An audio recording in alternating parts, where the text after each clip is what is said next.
Chaps, Mr. Bandwagon 11, game week 7. What are your transfer plans?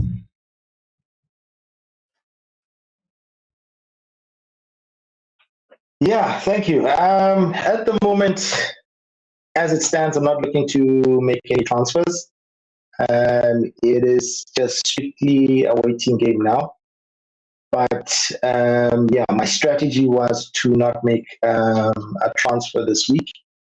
But if you'll see that I have Saka who's on yellow, and if it does turn out that he can't play, then I will be making a transfer.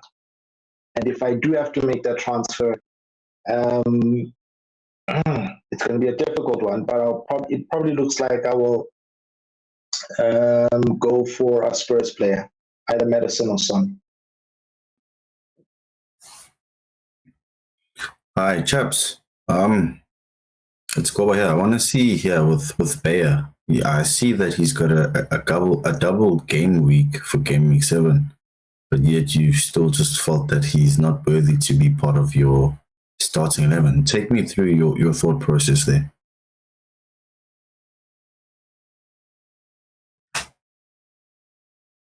Thank you for that.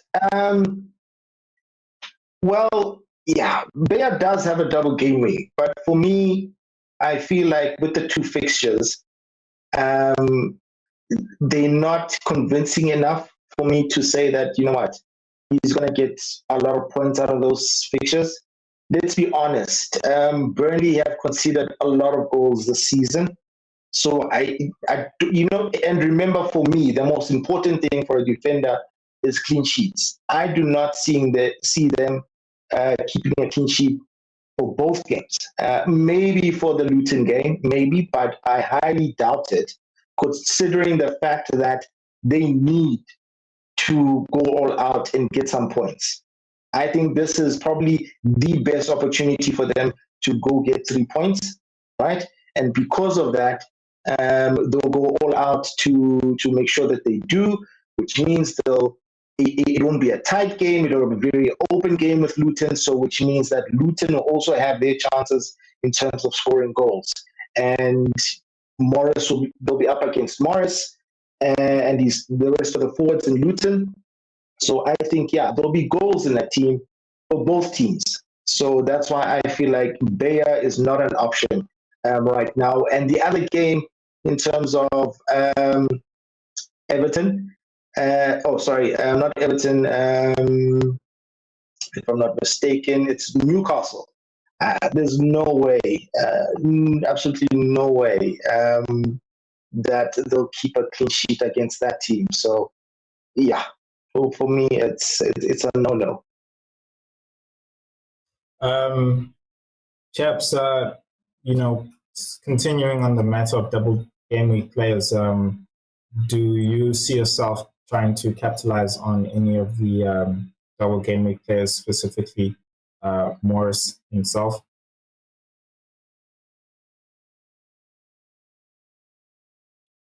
At the moment, no. It was never part of my strategy. I feel like I said, with the extra double game week fixture, which is Luton against Burnley, I feel like it's not really worth it. It's not a fixture that I'd want to, attack just for this week. So for me, no. I feel like it's not worth it. Yes, Morris is probably the best option out of all the double game week teams or players, should I say? But yeah, it's not worth it for me, to be honest. It really isn't. Maybe for other managers who might be down in the mini leagues or the rankings, if they want to take their chance, and maybe they're not going to take a hit, then yeah, sure, then I'll go for it. Maybe bring in Morris.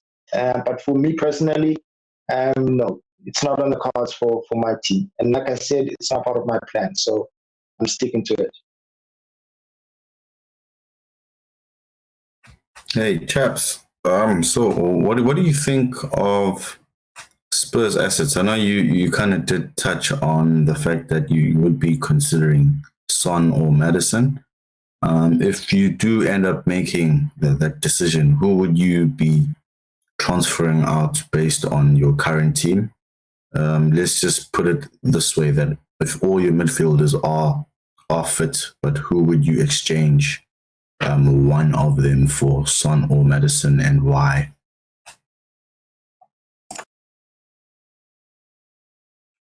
Thanks for that question, Gova. It's a really good one, and I have actually been thinking about it. Because yes, my plan is now after this game week, go for Spurs players, and there's only two at the moment, which is Son and Madison. Um, and right now, if I had to take out one player, it would probably be Odegaard. Um, yes, he hasn't been performing to the standard I would like, so obviously he would then go out. And then probably the player I would bring in from Spurs would be um, Madison. Even though I've had issues with Madison in the past in terms of his fitness, um, I'm more of a manager who prefers a player that is more creative than anything else. You know, because I feel that if a player is more creative, then there's a better chance of him actually, getting points instead of looking up to him to just only score goals. You know, unlike if you look at a player like Haaland, with Haaland, you can only depend on him for goals because that's all that he's pretty much giving us is goals. In terms of his assists, maybe literally out of his points, maybe 10-15% of his points are from his assists. But with players like Madison, at least you know there is that high chance or probability that, you know what, he can get me an assist.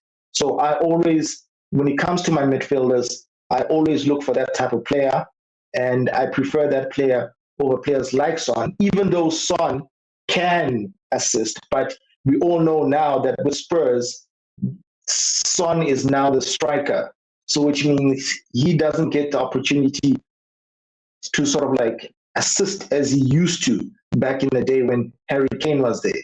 So now that everything will go through him, I rather prefer Madison because he's the one literally not only feeding Son or looking for Son when they attack, but Madison will be the one feeding other players like Kulisevsky and or Solomon or even Richarlison when he comes in. Thank you for that, chaps. I think a lot of the communities faced with the injury of Saka. Looking at your team, are you thinking, how are you thinking to deal with that? You're looking at a transfer. Your bench isn't all that appetizing, considering the fixtures they have and the players they are. So do you think in your case or others in your case, they should be looking, holding on to a transfer to transfer Saka out, or are you going to look to your bench for a replacement? Look, I can't speak for other managers, but with my team and my squad, at least I know that with my starting 11, all of them are probable starters for their teams, right? And then the one player, my first player on the bench, is also one of those, all right, with the doggy. So at least I know, should one of my players not be able to, start or play, then at least he will come in, all right? Now, for the other two players, yes, they're not that strong, but in most instances, or this whole season so far, I've never really had to use them, or even my first sub for that matter this season. So it looks like for me, there's no need, but at least I know that with my squad, since Saka's yellow, at least I know Udogi is going to come in, even though he doesn't really have a good fixture. So for me to actually make a transfer just to make sure that just in case, thought, it's not really worth it for me.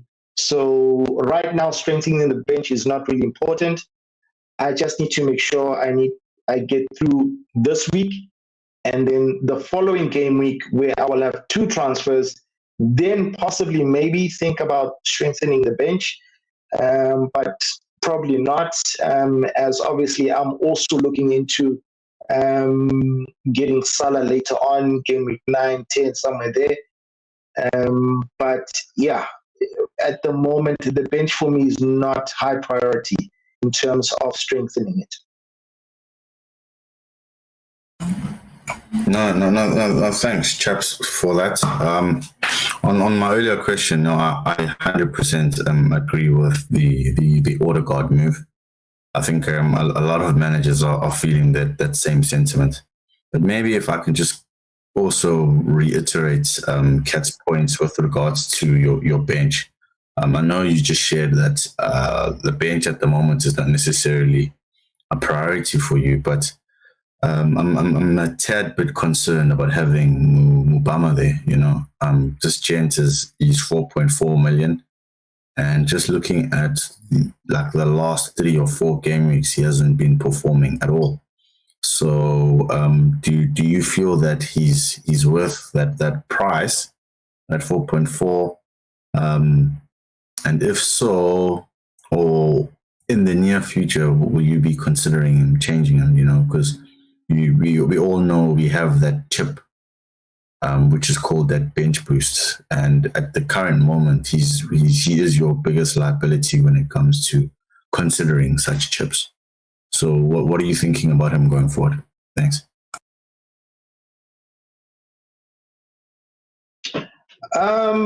Yeah, look, like I said, I mean, my guys on the bench are not really high priority for me at the moment. So even though his value is chipping away, because he used to be 4.5.